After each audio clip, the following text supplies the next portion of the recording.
Good day. It is Wednesday, March 26, 2015, diary entry number 12. That's right, I've hit a dozen, the big 1-2. Like a dozen donuts, a dozen brownies, now a dozen diary entries by Phil. The first two go straight to the hips, this one goes straight to the head. So, folks, you listen in because I am not fattening. Now, it's Wednesday. I did clothes shopping. I remember doing that actually. 3.5 hours worth. That's why I remembered that. I want to say that you would be impressed with me, especially ladies, maybe men not so much. You might be questioning my gender after I am done speaking on this topic, but I took my time looking for clothes. Ladies, if you know your men well, and I won't pull an inductive leap and say all men because I know there are men that probably think like I did yesterday, um, but I spent my time trying to match outfits, trying to look for things that would work well with my skin color, that I look great in. I went to several stores and I figured out my pants size and my shirt size, and yeah, I decided, you know what? I'm going to figure it out and buy some things I really like.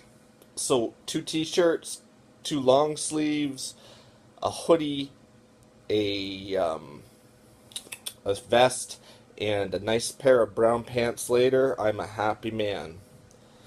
I mean, I had to go to the big and tall menswear because my size is not easily found in your Walmarts or Giant Tigers. Um, Sometimes I can find a great find at a Value Village, which I did the other day, but for the most part, I have to go to a Moores or a place that sells these larger T-shirts that fit, because I can't just get an XL. I have to get an XLT, right? Tall. Yeah, I have that lengthy upper body, which drives me nuts because I can't keep it tucked in regular size unless I put Velcro on the bottom or something. But that would be weird. So childlike. Like, oh, Johnny can't keep his shirt tucked in. We can see his little tushy. Better pin it to his pants. Anyway, okay. That was bad. So I did that. I went to Quinto's, a Mexican restaurant, for lunch in London. Boy, I love Mexican, and I like Quinto's because it's like the Subway of Mexican. You could choose your gumbo, your tortilla soup, your tacos, and go through the line and choose what you exactly want in them, and the heat of the salsa, and the other toppings that just make it so delicious. And even with the gumbo, the soups, they do that. I'm like amazed. I want one in Hanover. So if you go to London, go to Quinto's on Dundas Street East. It's down quite a bit by the Value Village, even way past the Value Village.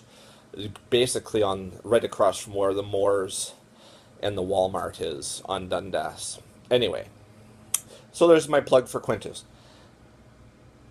The other thing I did is took my little buddy out, my little gaffer, Zachary. I checked him out. I went to visit a friend who has a son about his age, a little play date. And the reality is I know my son has special needs, and he's not always the easiest to play with because he's not engaging. He lies on the floor, he has cortical visual, so he doesn't really see beyond the toy he's looking at. So it's hard for him to engage with another child unless the child knows how to engage with him.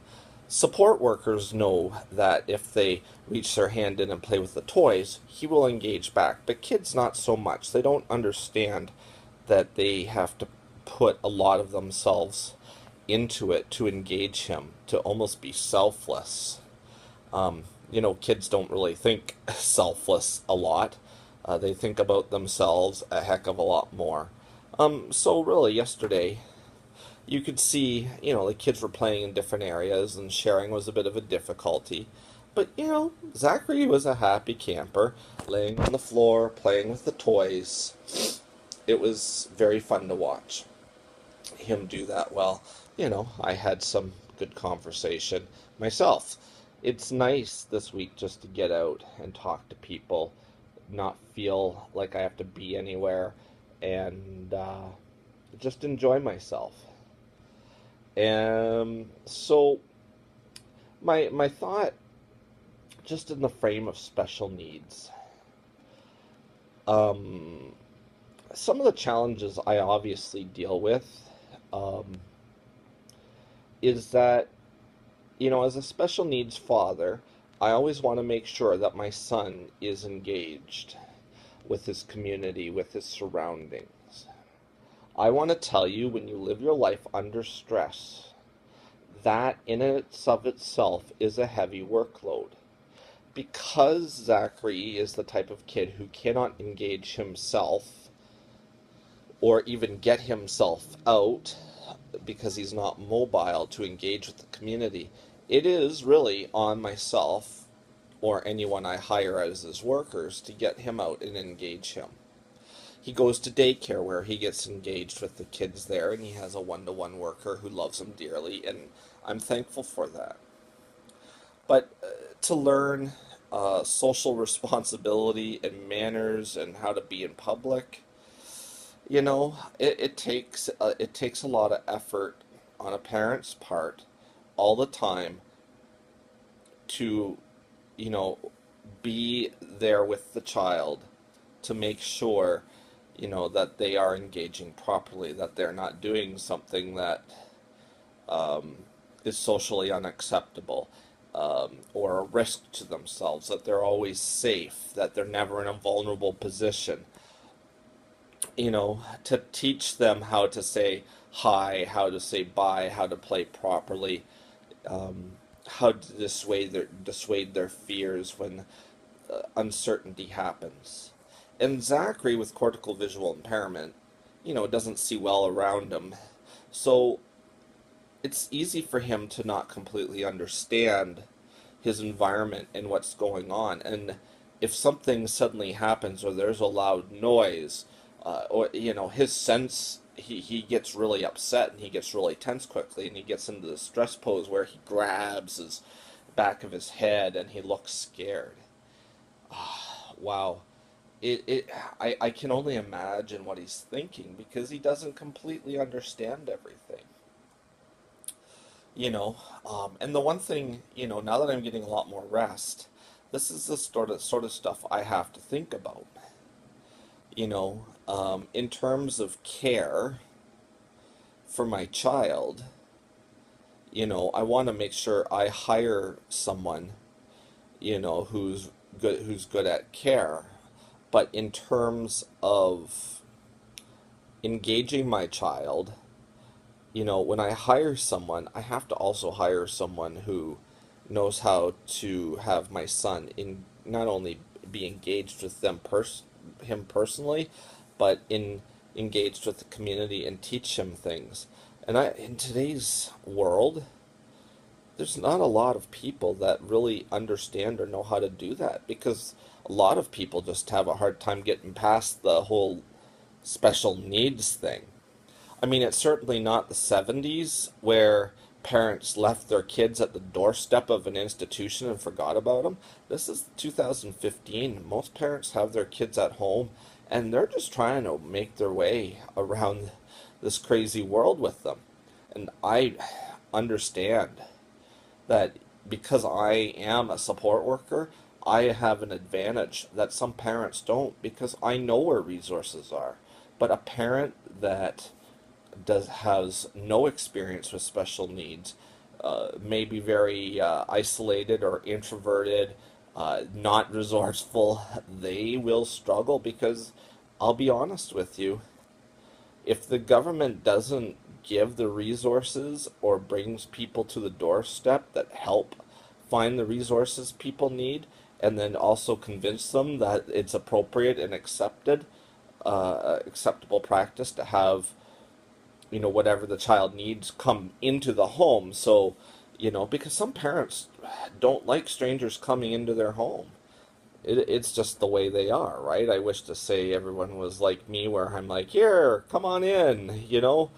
What are you doing with my child today? Physio, great. OT work, great. Is uh, cortical visual uh, uh, work, stimulation exercises, whatever. Like I'm very open book for someone who knows what they're doing to come into my door and work with my child. Um, and that's probably what helps Zachary stay ahead and be happy. Um, but I think he needs and wants to feel accepted and loved as well, and that it's not just about the work. He needs to be engaged with people and know that they care for him. And I know there are people who do, like Lisa and Natasha are certainly two great examples of respite workers who or workers who work with him that just are that way. And Sarah does too. Yeah, I don't want to forget about Sarah. She would kind of hurt me. No, she wouldn't. If I didn't say that, she's very good with Zach. So, anyway, that's my video. I hope you have a great day, and I'll talk to you soon.